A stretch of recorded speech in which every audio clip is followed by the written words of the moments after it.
Hi, this is Parag Desle and you're watching Bodh Nidhi. Here I bring educational content for engineering students. So if you are new, please consider for subscribing.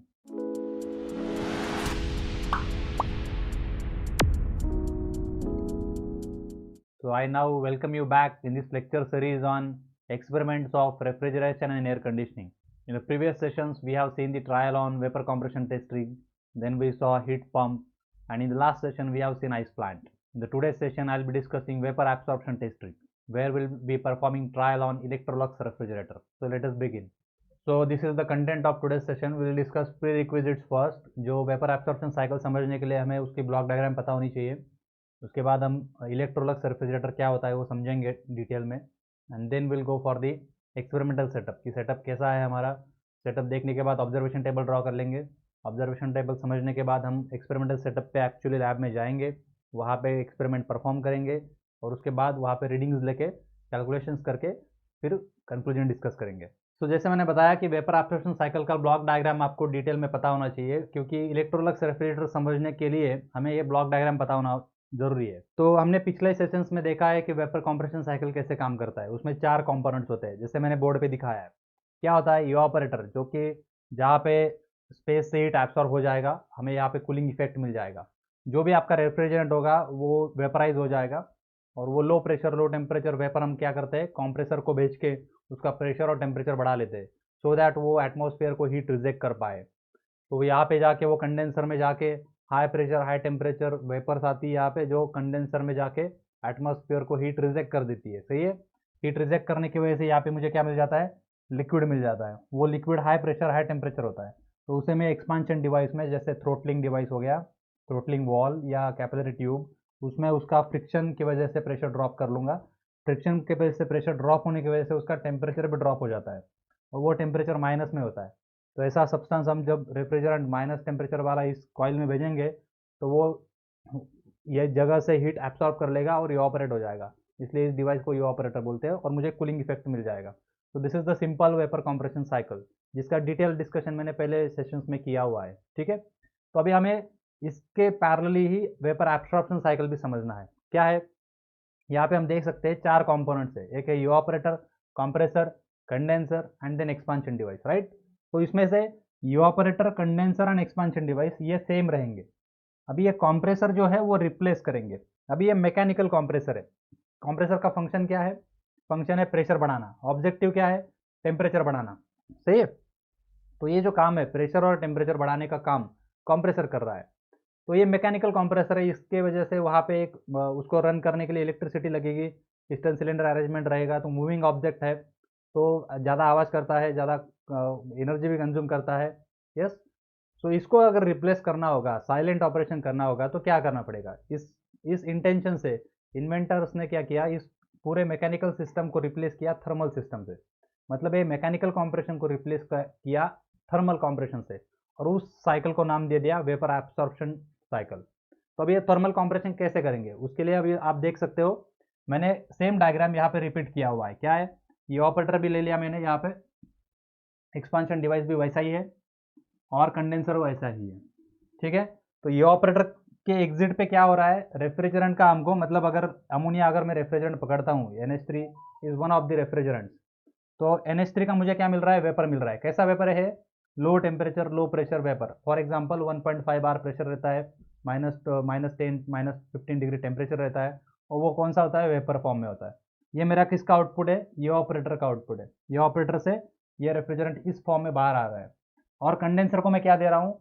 High temperature high pressure NH3 का vapour मिल रहा है, क्योंकि evaporator के बाद कौन सा है? Compressor. Compressor क्या करेगा? प्रेशर टेम्परेचर बढ़ा के देगा.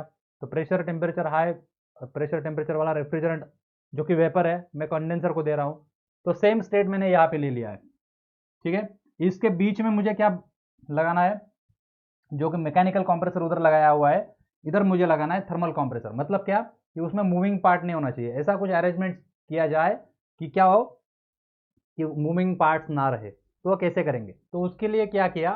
केमिस्ट्री की मदद ली. केमिस्ट्री में क्या होता है? एब्सॉर्प्शन प्रोसेस होता है. एब्सॉर्प्शन मतलब क्या? कोई भी एक सब्सटेंस दूसरे सब्सटेंस के साथ मिला दो तो वो केमिकली रिएक्ट हो जाते हैं एक दूसरे के साथ और एब्सॉर्ब हो जाते हैं. ठीक है ना. एक को बोलते हैं एब्सॉर्बेंट और एक को बोलते हैं एब्सॉर्बेट। सही है। तो अभी हमने क्या किया, हमारे पास कौन है, अमोनिया की वेपर्स है। अभी हमने ऐसा सब्सटेंस ढूंढा, जिसने भी किसी ने ये इन्वेंट किया उसने क्या किया, इस अमोनिया के सब्सटेंस को, अमोनिया वेपर्स को किसी दूसरे सब्सटेंस में एब्सॉर्ब करने की कोशिश की। तो वो दूसरा सब्सटेंस कौन सा था, उस केस में, इस केस में उसने पानी को सिलेक्ट किया, वाटर। तो उसमें उसने क्या किया, इस अमोनिया वेपर्स को पानी में मिला दिया। अब क्या हो जाएगा, अमोनिया के वेपर्स पानी के साथ मिलने की वजह से एब्सॉर्प्शन प्रोसेस हो जाएगा और उसके वजह से हीट रिलीज हो जाएगा। ठीक है, हीट रिलीज हो गया, पूरा लैटेंट हीट रिलीज हो गया वेपर का। तो वो क्या हो जाएगा, पानी के साथ मिल जाएगा, तो लिक्विड फॉर्म में आ जाएगा, लिक्विड मिक्सचर तैयार हो जाएगा। अब ये कौन सा मिक्सचर बन गया, रिच मिक्सचर बन गया। तो ये प्रोसेस जहां पे होती है उसे बोलते हैं एब्सॉर्बर। उसे क्या बोलते हैं, एब्सॉर्बर। तो मैं यहाँ पे एब्सॉर्बर निकालता हूँ। तो ये एब्सॉर्बर है, इसमें इधर से कौन आ रहा है, अमोनिया के वेपर्स आ रही है। तो इधर से क्या कर रहा हूं मैं, अमोनिया की वेपर्स मैंने ऐड कर दी। अब समझो कि यहां से किसी जगह से मैं पानी को सप्लाई करता हूं, तो कहां से पानी सप्लाई होगा वो बाद में सोचेंगे।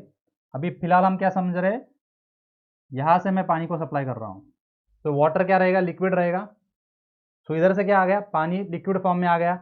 इधर से कौन आ रहा है, अमोनिया की वेपर्स आ रही है। दोनों क्या हो जाएंगे, मिक्स हो जाएंगे, और वो क्या बनेगा, अमोनिया और वाटर का लिक्विड फॉर्म बनेगा।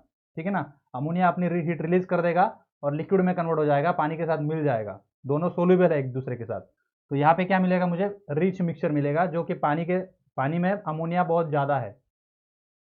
अब क्या हो चुका है, तो अब क्या हो चुका है, मुझे रिच मिक्सचर मिल चुका है, मतलब पानी में अभी अमोनिया का परसेंटेज बहुत ज़्यादा है। ये करने के लिए अब क्या होगा, इसका अगर सोल्युबिलिटी बढ़ाना है मुझे, तो उसका टेम्परेचर कम से कम रखना पड़ता है। तो जितना मैं कूलिंग करूंगा उसका, उतना उसका सोल्युबिलिटी ज़्यादा रहेगा, ज़्यादा मिक्स होगा। इसलिए मैं क्या कर दूंगा, कूलिंग कॉइल लगा दूंगा। मैंने क्या कर दिया, एक कूलिंग कॉइल लगा दिया यहाँ पे। वो क्या करेगा, हीट लेके जाएगा। So heat rejected by the mixture in the absorber. So notation क्या है, heat rejected in the absorber. इस डिवाइस को क्या बोलेंगे, एब्सॉर्बर। अब ये रिच मिक्सचर में क्या करूंगा, इसका मुझे क्या करना था, प्रेशर बढ़ाना था। आपने देखा होगा इधर क्या है, हाई प्रेशर हाई टेम्परेचर चाहिए, तो मुझे इसका प्रेशर बढ़ाना है। तो पहले मैं प्रेशर बढ़ा लेता हूँ, टेम्परेचर का बाद में सोचूंगा। तो प्रेशर बढ़ाने के लिए क्या लगेगा, पंप लगेगा। सो एक छोटा सा पंप लगा दूंगा मैं, तो ये मिक्सचर को क्या करेगा, वो प्रेशर उसका बढ़ा देगा। तो मैंने अब क्या लगा दिया, इसको पंप लगा दिया, जो कि पंप वर्क कंज्यूम करेगा। ये भी मैकेनिकल कॉम्प्रेशन ही है, लेकिन अभी इसमें फर्क क्या है, देखो ये लिक्विड को कॉम्प्रेस कर रहा है और ये किसको कॉम्प्रेस कर रहा है, गैस को कॉम्प्रेस कर रहा है। तो इसलिए ये पंप है, ये कॉम्प्रेसर है। तो कॉम्प्रेसर में गैस होने की वजह से वॉल्यूम बहुत ज़्यादा होता है, तो कॉम्प्रेसर पावर बहुत ज़्यादा लगती है उसको कॉम्प्रेस करने के लिए। यहाँ पे लिक्विड को कॉम्प्रेस कर रहा है, तो लिक्विड का वॉल्यूम कम होता है, तो उसको कॉम्प्रेस करने के लिए ताकत भी बहुत कम लगती है।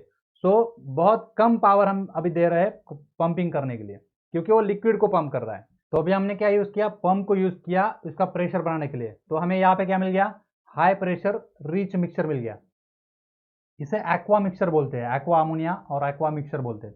अब हमें क्या करना है, अब इसका प्रेशर तो बढ़ गया, लेकिन हमें क्या चाहिए, हमें चाहिए high pressure high temperature vapour चाहिए। किसकी चाहिए, अमोनिया की वेपर चाहिए, वाटर को नहीं, वाटर हमें नहीं चाहिए। तो वाटर को अभी हमें क्या करना पड़ेगा, सेपरेट करना पड़ेगा। कैसे सेपरेट करेंगे, तो इसको हीट दे देंगे, तो क्या होगा। सो अब मैंने क्या किया, इस रिच मिक्सचर को इस डिवाइस में भेज दिया, और इस डिवाइस में अब क्या करेंगे, हम इसको हीट देंगे। तो यहाँ से क्या आ रहा है, रिच मिक्सचर आ रहा है। सो अब पंप ने क्या कर दिया, रिच मिक्सचर को इस डिवाइस में भेज दिया। अब ये मिक्सचर है, इसमें क्या है, वाटर और अमोनिया दोनों मिक्स हुए हैं। अब मैं इसको क्या करूंगा, हीट करूंगा। हीटिंग के लिए मैं एक कॉइल लगा देता हूँ। ये कॉइल क्या करेगा, हीट को ऐड करेगा। तो इस डिवाइस को बोलेंगे जनरेटर। क्यों जनरेटर बोलते हैं, 2 मिनट में बताता हूँ। तो जनरेटर में हीट को ऐड करने की वजह से क्या हो जाएगा, यहाँ से वाटर वैसे ही रहेगा। ठीक है ना, ये लेक्चर सफिशिएंट नहीं है ये डिटेल डिस्कस करने के लिए। इसमें ये अमोनिया और वाटर को चूज करने का क्राइटेरिया होता है। 2 क्राइटेरिया होते हैं, एक सोलिबिलिटी रिक्वायरमेंट और दूसरा होता है बॉइलिंग पॉइंट रिक्वायरमेंट, जो कि इस लेक्चर में डिस्कस करना पॉसिबल नहीं है। मतलब क्या होता है कि यहाँ पे वो ज़्यादा से ज़्यादा सोलुबल होना चाहिए, और यहाँ पे उनके बॉइलिंग पॉइंट में बहुत बड़ा डिफरेंस होना चाहिए। मतलब क्या, पानी वैसा ही रहना चाहिए, लेकिन वाटर बॉयल हो जाना चाहिए, अमोनिया जल्दी बॉयल हो जाना चाहिए, पानी वैसा ही रहना चाहिए। तो कम टेम्परेचर को अमोनिया बॉयल हो जाएगा, लेकिन पानी बॉयल नहीं होगा, वाटर बॉयल नहीं होगा। तो यहाँ पे क्या हो जाएगा, अमोनिया बॉयल हो जाएगा, वाटर वैसे ही रहेगा। तो अमोनिया की वेपर्स फॉर्म हो जाएंगी, अमोनिया वेपराइज हो गया और वाटर लिक्विड फॉर्म में ही है। तो क्या बचा, सिर्फ पानी बचा। सो इसको इसलिए उसे बोलेंगे वीक मिक्सचर।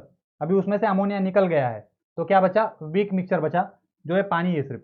अमोनिया की वेपर्स अलग हो चुकी है क्योंकि वेपराइज हो गई, वो सेपरेट हो गई। फिर से हमें क्या मिल गया, अभी उसका टेम्परेचर भी बढ़ गया क्योंकि हमने हीटिंग कर दिया है, प्रेशर ऑलरेडी बढ़ चुका था, टेम्परेचर भी बढ़ गया, वेपर फॉर्म भी मिल गया, मतलब high pressure high temperature ammonia vapour हमको फिर से मिल गया। So that is was the objective जो हमें चाहिए था। ठीक है, तो हमने जो मैकेनिकल कंप्रेसर ने जो काम करके दिया है वो ये 3 डिवाइस ने मिलकर काम करके दिया मुझे। इस डिवाइस को बोलेंगे जनरेटर। क्यों नाम दिया उसको जनरेटर, क्योंकि वो अमोनिया के वेपर्स को फिर से जनरेट कर रहा है, इसलिए इसे बोलेंगे जनरेटर। अब मेरा साइकिल कंप्लीट हो चुका है, मुझे फिर से अमोनिया वेपर्स मिल चुके हैं। अभी इसमें क्या है, पानी है सिर्फ, लेकिन उसका प्रेशर ज़्यादा है तो प्रेशर कम करना पड़ेगा, तो पानी को एक्सपांड कर देते हैं एक्सपांशन डिवाइस में, लाइक किसी भी वॉल में। तो एक्सपांशन डिवाइस क्या कर देगा, इसका प्रेशर फिर से कम कर देगा। फिर से मुझे लो प्रेशर वीक मिक्सचर मुझे मिल चुका है, मैं फिर से इधर भेज दूंगा। इधर से कौन आ रहा है, अमोनिया वेपर्स कंटिन्यूसली आ रही है, वो दोनों क्या हो जाएंगे, एब्सॉर्ब हो जाएंगे, मिक्स हो जाएंगे, वेपर क्या हो जाएगा, लिक्विड फॉर्म में कन्वर्ट हो जाएगा। इसके लिए हमें क्या करेंगे, हीट को रिजेक्ट करेंगे, जितना ज़्यादा करेंगे उतना एब्सॉर्प्शन बेटर रहेगा। अब उसके वजह से मुझे क्या मिल गया, रिच मिक्सचर मिल गया।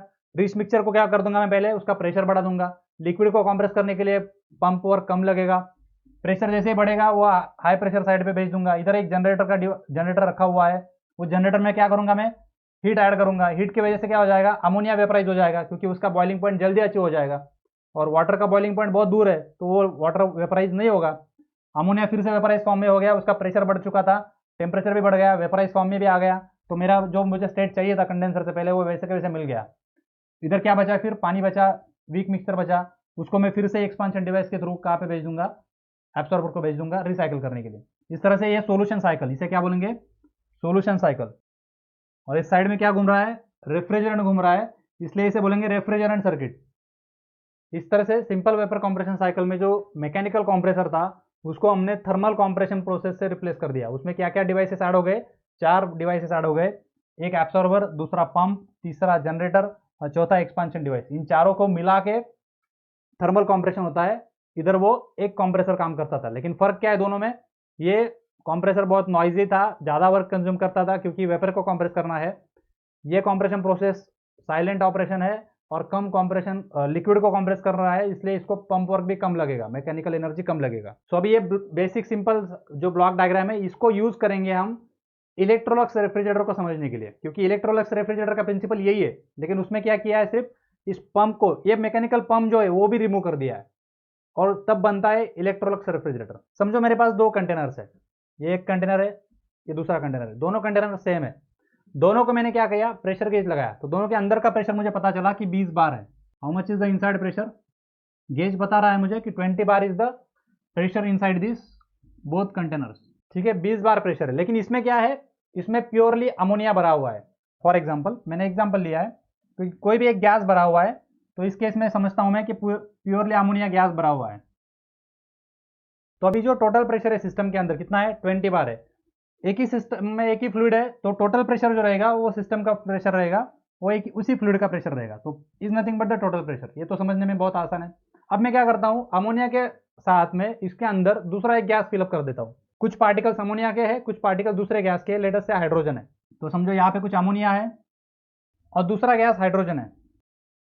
तो अभी इस कंटेनर में क्या है, हाइड्रोजन भी है अमोनिया भी है। तो अब जो टोटल प्रेशर दिखा रहा है 20 बार, अब ये सिर्फ अमोनिया का नहीं है, हाइड्रोजन भी उसमें है, तो टोटल प्रेशर जो रहेगा वो दोनों के प्रेशर का समेशन रहेगा। ये किसने बोला है, लॉ ऑफ पार्शियल प्रेशर ने बोला है। तो यहाँ पे pressure of hydrogen plus partial pressure of ammonia, ammonia का पार्शियल प्रेशर और हाइड्रोजन का पार्शियल प्रेशर, इन दोनों का एडिशन क्या रहेगा, टोटल प्रेशर रहेगा। कॉमन सेंस है, जितना सब्सटेंस रहेगा वो प्रेशर को कंट्रीब्यूट करेगा। इधर कौन है, प्योरली अमोनिया है, तो अमोनिया वो सारा प्रेशर जो है कौन कंट्रीब्यूट कर रहा है, अमोनिया कंट्रीब्यूट कर रहा है। अब क्या हो गया, इधर अमोनिया के साथ में हाइड्रोजन भी है, तो कुछ हिस्सा अमोनिया कंट्रीब्यूट करेगा, कुछ हिस्सा हाइड्रोजन कंट्रीब्यूट करेगा। कितना हिस्सा करेगा, डायरेक्टली प्रोपोर्शनल टू मास, जिसका जितना मास ज्यादा रहेगा उसका उतना प्रेशर ज्यादा रहेगा। ठीक है, तो प्रेशर क्या होता है, अपने होने की वजह से जो होता है उसे प्रेशर बोलते हैं, मॉलिक्यूल्स के होने की वजह से। तो यहाँ पे जितना अमोनिया रहेगा उतना उसका प्रेशर रहेगा, जितना हाइड्रोजन रहेगा उसका उतना प्रेशर रहेगा। फॉर एग्जाम्पल, मैं एग्जाम्पल के तौर पे लेता हूँ, अगर हाइड्रोजन 18.5 बार कंट्रीब्यूट कर रहा है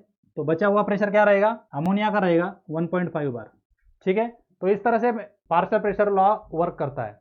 तो अभी इससे मुझे क्या फायदा हो गया, अब अगर यहाँ पे अमोनिया देखोगे इस कंटेनर में, टोटल प्रेशर तो 20 बार दिख रहा है, लेकिन टोटल गैस का अमोनिया का प्रेशर कितना रहेगा, 20 बार रहेगा, तो उसका बॉइलिंग पॉइंट भी उसके 20 बार क्या करेस्पॉन्डिंग ही होगा। तो 20 बार को अमोनिया 50 डिग्री पे बॉयल होता है, तो इसका बॉइलिंग पॉइंट इस टाइम पे क्या रहेगा 50 डिग्री। ये 50 डिग्री पे बॉयल होगा 20 बार को। लेकिन अभी इस कंटेनर में क्या है, अमोनिया का प्रेशर कितना है, हाइड्रोजन का परसेंटेज ज़्यादा है, अमोनिया कम है, तो अमोनिया का प्रेशर कितना है सिर्फ 1.5 बार, और 1.5 बार को अमोनिया -25 को बॉयल होता है। तो इसी चीज़ का यूज़ किया है इलेक्ट्रोलक्स रेफ्रिजरेटर में। तो हम देखते हैं अभी। सो अभी हम इलेक्ट्रोलक्स रेफ्रिजरेटर समझेंगे। एक्चुअली इलेक्ट्रोलक्स क्या था, एक कंपनी था जिसने इस रेफ्रिजरेटर को पहली बार मैन्युफैक्चर किया है, इसलिए उसका नाम इलेक्ट्रोलक्स रेफ्रिजरेटर पड़ गया। एक्चुअली वो क्या है, 3 फ्लूइड सिस्टम है, 3 fluid system vapour absorption system है, जिसमें क्या हुआ, वेपर एब्सॉर्प्शन ने हमने अब तक क्या किया था, 2 फ्लूइड्स यूज़ किया था, एक वाटर था और एक अमोनिया था। मतलब दूसरे कोई भी हो सकते हैं, लेकिन ये 2 पेयर बहुत फेमस है। तो उसमें एक और तीसरा सब्सटेंस ऐड करके फिर हम ग्रेविटी बेस्ड सिस्टम बनाएंगे, जिसे इलेक्ट्रोलक्स ने पहली बार बनाया, इसलिए उसका नाम है इलेक्ट्रोलक्स रेफ्रिजरेटर। तो इसमें क्या है, अभी ग्रेविटी का बहुत खूबसूरती से इस्तेमाल किया है। ग्रेविटी हो गया, बॉयंसी हो गया, फिर आपका पार्शियल प्रेशर लॉ हो गया, इन सब चीज़ों का इस्तेमाल करके पंप को निकाल दिया है। बिना पंप के साइलेंट ऑपरेशन में ये सिस्टम चलता है। तो अभी हम उसको देखते हैं। तो हम इसको कैसे समझेंगे, इसको हम जो सिंपल ब्लॉक डायग्राम में पढ़ा था, सिंपल वेपर कंप्रेशन साइकिल का, उसको ही कंपेयर करके इधर पढ़ेंगे, ठीक है। तो इसमें पहले क्या होता था, कंडेंसर के अंदर क्या आता था, high pressure high temperature ammonia vapours आते थे। तो हम समझते हैं कि यहाँ पे ये कंडेंसर है उसका, इसके अंदर क्या आएंगे, high pressure high temperature ammonia vapours. कहाँ से आ रहे हो बाद में सोचेंगे। अब ये जब कंडेंसर में जाएंगे तो क्या करेंगे, हीट को रिजेक्ट करेंगे और लिक्विड फॉर्म में कन्वर्ट हो जाएंगे। उसके लिए कंडेंसर के ऊपर क्या लगा देंगे, हम फिन्स को लगा देंगे। तो इन फिन्स की वजह से क्या हो जाएगा, कंडेंसर में अभी वेपर क्या करेगा, हीट को रिजेक्ट कर देगा और लिक्विड में कन्वर्ट हो जाएगा। देखो वेपर क्या हो गया, लिक्विड में कन्वर्ट हो गया।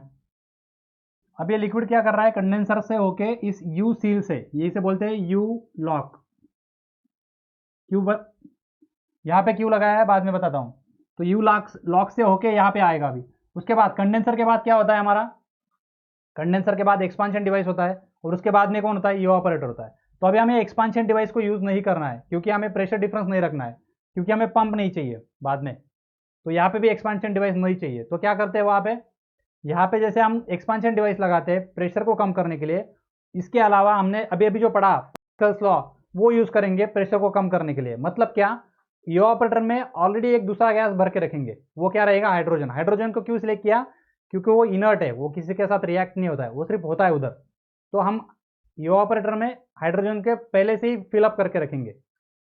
सो ये इवापोरेटर है, इसके अंदर हाइड्रोजन पहले से ही है, ठीक है। अब इसके अंदर कौन एंटर कर रहा है, लिक्विड अमोनिया एंटर कर रहा है। इवापोरेटर के ऊपर हमने फिन्स लगा के रखी है, और ये कॉइल जो है वो हम किसी चेंबर में रखेंगे जिसको हमें कूल करना है।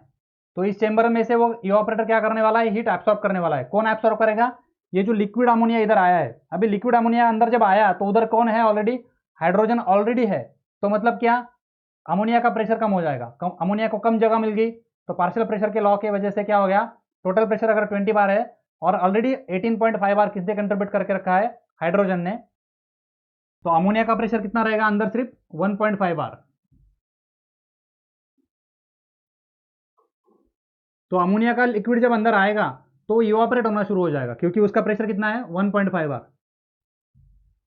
और ये जब पूरा नीचे आते रहेगा उतने में पूरा इवापोरेट होके फिर से अमोनिया के वेपर्स फॉर्म होके, वो बिकॉज वेपर्स है तो उसका डेंसिटी कम है तो ऊपर ऑटोमेटिक जाएगा, और वो इस तरह से अमोनिया की वेपर्स उधर जाने के लिए जगह नहीं है, उधर लिक्विड सील है। अभी ये क्या है, पूरा लिक्विड है इधर, तो इसमें से गैस पास नहीं हो सकता है। तो अमोनिया वेपर्स इधर जाएंगी, इधर उसके साथ कौन कौन है, हाइड्रोजन ऑलरेडी उसके साथ है उधर।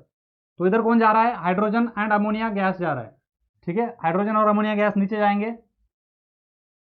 अभी हमारे पास क्या हो गया, अमोनिया वेपर्स मिल चुका है, मतलब इवापोरेशन का काम हो चुका है, कूलिंग इफेक्ट मिल गया मुझे, मतलब रेफ्रिजरेटिंग इफेक्ट जो था वो मुझे मिल चुका है। क्योंकि अभी क्या किया, अमोनिया लिक्विड ने इस इवापोरेटर में क्या किया, हीट को एब्सॉर्ब कर लिया और लिक्विड का कन्वर्शन वेपर में हो गया। क्यों हुआ, क्योंकि उसका बॉइलिंग पॉइंट कम था, क्योंकि उसका प्रेशर कम कर दिया। क्यों कम हुआ प्रेशर, क्योंकि उधर हाइड्रोजन ऑलरेडी था। तो अभी जो वेपर फॉर्म हो चुका है, रेफ्रिजरेटिंग इफेक्ट मिल चुका है। अब मेरे पास क्या है, अमोनिया वेपर्स है। अमोनिया वेपर्स को आगे क्या करते हैं, हम एब्सॉर्बर में भेजते हैं, जहाँ पे कौन होता है, पानी होता है। पानी के साथ वो क्या हो जाता है, एब्सॉर्ब हो जाता है। तो ये वाला जो बेंड दिख रहा है ये एब्सॉर्बर है। तो इसके अंदर कैसे जाएगा अमोनिया, इधर से जाएगा, नीचे क्यों नहीं जा रहा है बाद में बताता हूँ, ऊपर जाएगा वो। उसके साथ कौन है, हाइड्रोजन भी है। अब ये क्या है, एब्सॉर्बर है। इसके साथ इसके अंदर कौन आता है, पानी आता है एक साइड से, दिख रहा है। इधर से वीक मिक्सचर आता है, इधर से अमोनिया आता है। तो एक साइड से वीक मिक्सचर आना चाहिए, तो वीक मिक्सचर ऊपर से आ रहा है। ऊपर से क्यों आ रहा है बाद में समझेगा। इधर से वीक मिक्सचर आ रहा है, तो ये वीक मिक्सचर क्या हो जाएगा, ग्रेविटी की वजह से नीचे आएगा और अमोनिया के साथ मिक्स हो जाएगा और क्या हो जाएगा, रिच मिक्सचर तैयार हो जाएगा। ग्रेविटी की वजह से वो लिक्विड अमोनिया क्या हो जाएगा, नीचे गिर जाएगा और नीचे गिरने की वजह से यहाँ पे मुझे रिच मिक्सचर मिल जाएगा। अब यहाँ पे पूरा लिक्विड फिलअप किया हुआ है, इसलिए गैस इधर नहीं जा पाएंगे। अब बचा कौन, हाइड्रोजन। हाइड्रोजन ऊपर चला जाएगा, उसको जाने के लिए जगह इधर है। अमोनिया तो लिक्विड हो गया अभी क्योंकि वो वाटर के साथ मिक्स हो गया, तो हाइड्रोजन ऊपर चला जाएगा। फिर से हाइड्रोजन का साइकिल कंप्लीट हो गया, ये हाइड्रोजन का साइकिल है, ठीक है। अभी अमोनिया क्या हो रहा है, लिक्विड के वाटर के साथ मिक्स हो गया, इसलिए रिच मिक्सचर तैयार हो गया। तो रिच मिक्सचर को हम कहाँ पे भेजते हैं बाद में, रिच मिक्सचर को हम जनरेटर पे भेजते थे, तो बाय ग्रेविटी यहाँ पे आएगा, इसको बोलते हैं जनरेटर। यहाँ पे अभी जनरेटर है, जनरेटर में क्या होता है, हीट को सप्लाई करते हैं। तो हीट जब सप्लाई करेंगे तो क्या होगा, बर्नर या कोई भी हीट सोर्स यूज करके इसको हम हीट करेंगे, इलेक्ट्रिकल कॉइल यूज कर सकते हैं, इसको हीट करेंगे। हीट करने की वजह से क्या होगा, अभी अमोनिया वेपराइज हो जाएगा, पानी वेपराइज नहीं होगा क्योंकि उसका बॉइलिंग पॉइंट डिफरेंस है। जैसे इधर अमोनिया वेपराइज हो जाता था, इधर आ जाता था, तो उसी तरह से अभी अमोनिया वेपराइज होगा।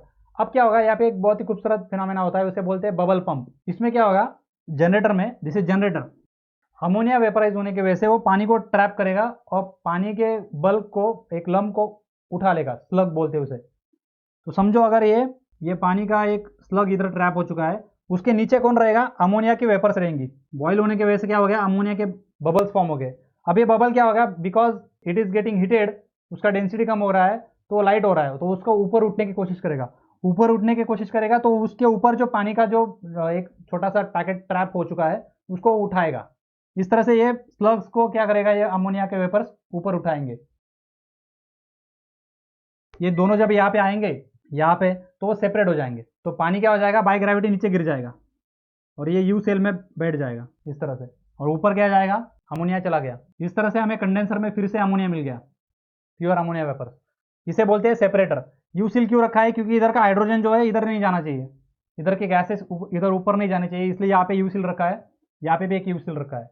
इस तरह से जो सिंपल वेपर एब्सॉर्प्शन साइकिल है वो अचीव कर लिया without pump, with the help of bubble pump. So this is the best example of use of gravity, buoyancy, partial pressure law. So this is what our Electrolux refrigerator is, ठीक है।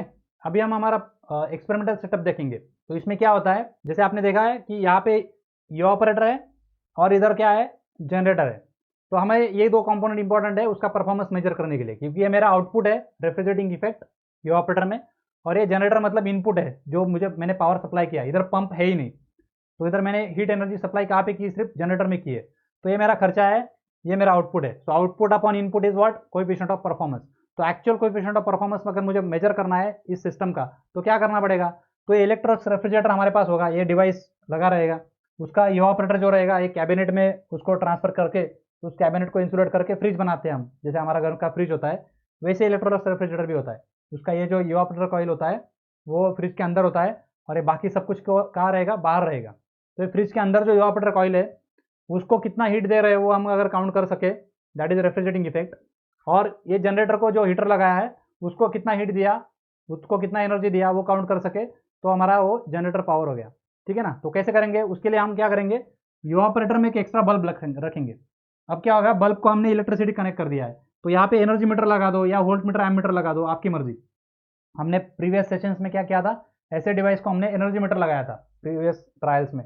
इस यहाँ पे क्या लगाया, volt meter और M metre लगाया। किसको लगाया, ये बल्ब को लगाया। अब क्या होगा, जैसे मैं बल्ब ऑन करूंगा, बल्ब हीट जनरेट करेगा, जितना वैट दूंगा उतना हीट में कन्वर्ट हो जाएगा।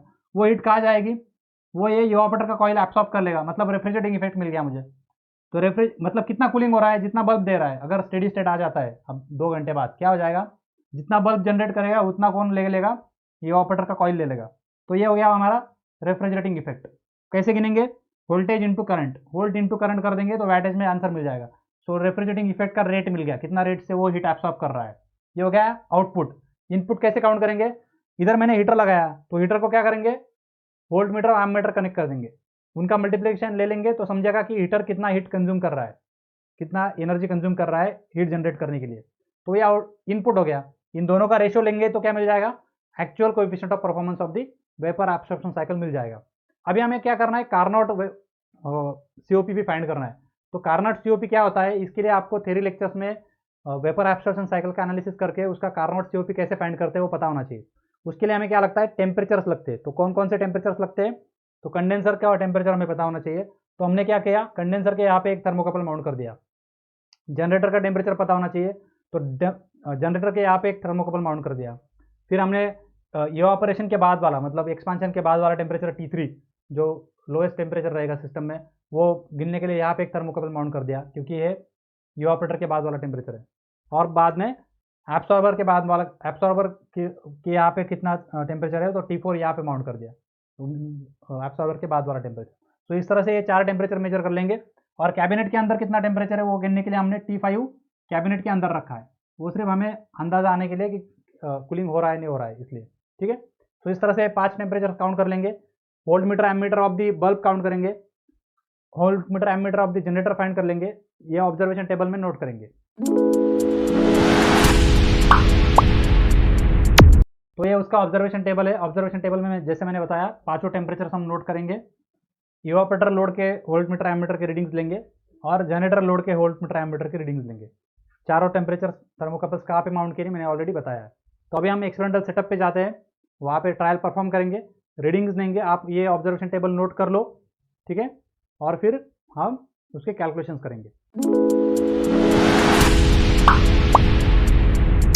So now let us see the experimental setup for vapor absorption cycle.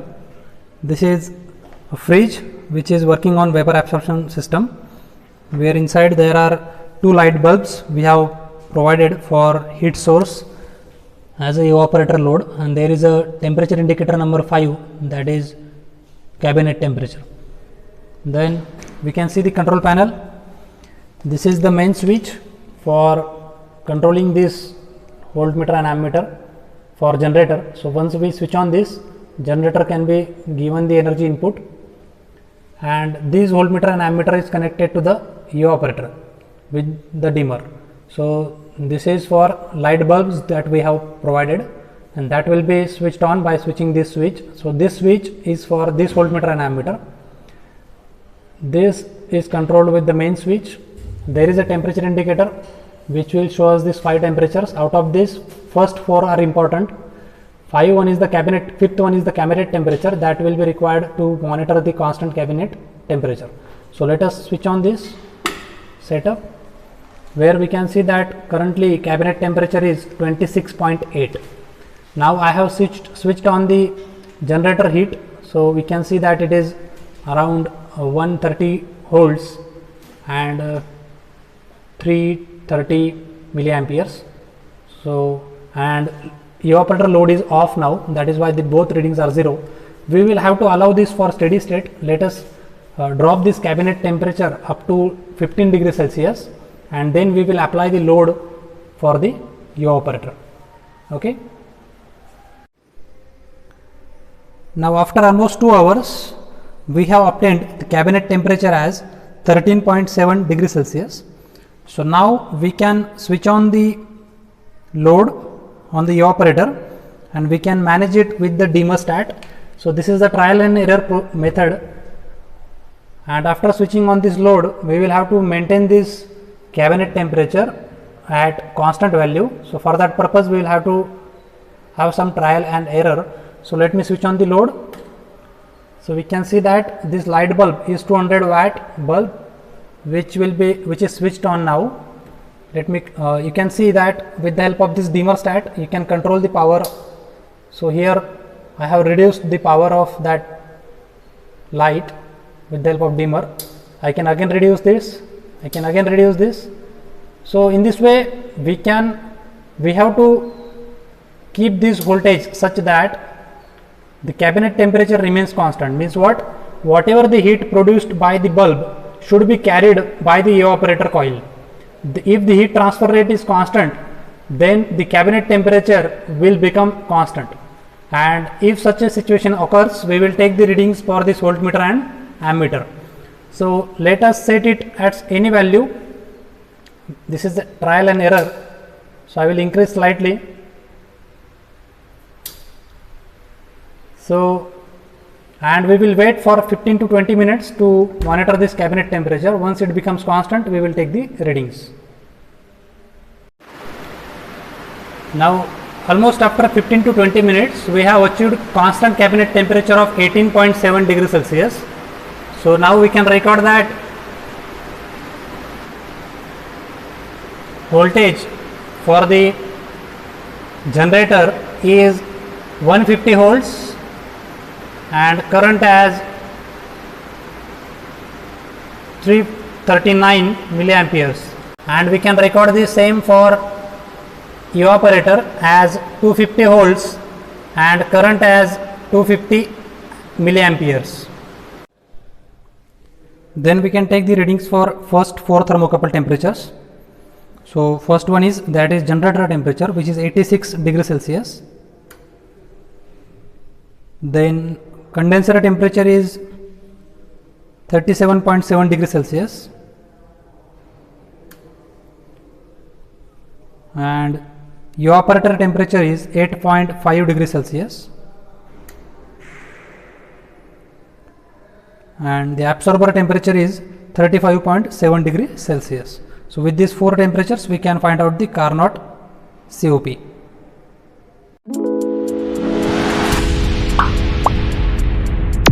So these are the readings that we have taken from the experimental setup, जहाँ पे हमने देखा कि ये 5 टेम्परेचर्स मिल चुके हैं, वोल्ट मीटर्स की रीडिंग्स, एमीटर्स की रीडिंग्स मिल चुके हैं।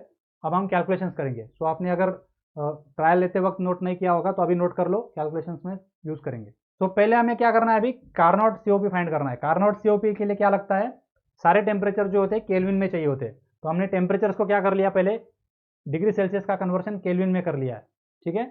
सारे चारों टेम्परेचर्स को 273 ऐड करके केल्विन में कन्वर्शन कर लिया। अब हमें पता है कि कार्नोट सीओपी कैसे निकालते हैं। कार्नोट का बेसिक कंसेप्ट क्या है, ये थ्योरी लेक्चर्स में आपको कवर किया जाना चाहिए, जहाँ पे हम क्या करते हैं, पूरे वेपर एब्सॉर्प्शन साइकिल को 2 इंडिविजुअल साइकिल्स का एजम्पशन करते हैं। जैसे एक रेफ्रिजरेटर है और एक हीट इंजन है, दोनों मिला के वेपर एब्सॉर्प्शन साइकिल बनता है। तो अगर रेफ्रिजरेटर हीट इंजन का इफिशियंसी क्या होता है और रेफ्रिजरेटर का सीओपी क्या होता है, दोनों को मिला देंगे तो कार्नोट का सीओपी मिल जाता है, ठीक है। तो ये फॉर्मूला हमने थ्योरी लेक्चर्स में पढ़ा होना चाहिए, जिसमें हमने अभी कैलकुलेट किए सारे टेम्परेचर्स केल्विन में वैल्यूज डालनी पड़ेंगी। केल्विन में वैल्यू डाल दोगे तो आपको पता चलेगा कार्नोट सीओपी जो होता है, इस साइकिल का पर्टिकुलरली हमने जो ट्रायल परफॉर्म किया उसका 1.35 आ रहा है। कोएफिशिएंट ऑफ परफॉर्मेंस मतलब क्या, आउटपुट अपॉन इनपुट। कोई भी सिस्टम का परफॉर्मेंस मेजर करना है मतलब क्या, वो सिस्टम को जिस वजह से बनाया गया वो आउटपुट फुलफिल हो रहा है क्या, वो कैसे हो रहा है, और वो सिस्टम को रन करने के लिए मुझे क्या खर्चा है, क्या इनपुट में दे रहा हूँ। तो भी यहाँ पे देखते हैं ये साइकिल हम क्यों रन कर रहे हैं, क्योंकि हमें रेफ्रिजरेटिंग इफेक्ट चाहिए, कूलिंग इफेक्ट चाहिए। तो हमारा रेफ्रिजरेटिंग इफेक्ट मतलब क्या, QA, heat added to the refrigerant. QA हमारा क्या हो गया, आउटपुट हो गया। और इनपुट क्या रहेगा, इस साइकिल को चलाने के लिए खर्चा क्या क्या है, मुझे जनरेटर को हीट देना पड़ रहा है और पंप को वर्क देना पड़ रहा है। ये दोनों चीज़ें मुझे देनी पड़ रही है, मेरे लिए वो खर्चा है। तो इनपुट क्या हो गया, heat energy added in the generator and mechanical work, सही है। तो ये दोनों मुझे क्या कर रहे हैं, खर्चा करना पड़ रहा है। ये हो गया इनपुट, ये हो गया मेरा आउटपुट। तो ये बन गया कोएफिशिएंट ऑफ परफॉर्मेंस। लेकिन अभी क्या है, पंप वर्क जो है it is just 1% of this QAG and that is why we can neglect it. So coefficient of performance for vapour absorption cycle will be always heat refrigerating effect upon heat added in the generator, that's it.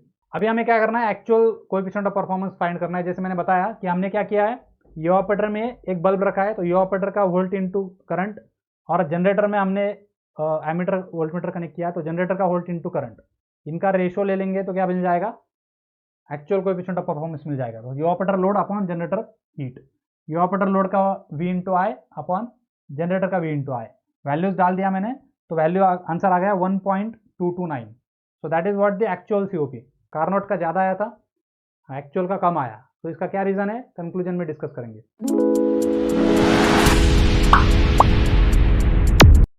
तो conclusion की बात करूँ तो हमें यहाँ पे observe किया कि हमारा वेपर एब्सॉर्प्शन साइकिल का COP जो है 1.229 आया, जो कि सेम लिमिट्स में काम करने वाले वेपर कॉम्प्रेशन साइकिल के COP से बहुत कम है।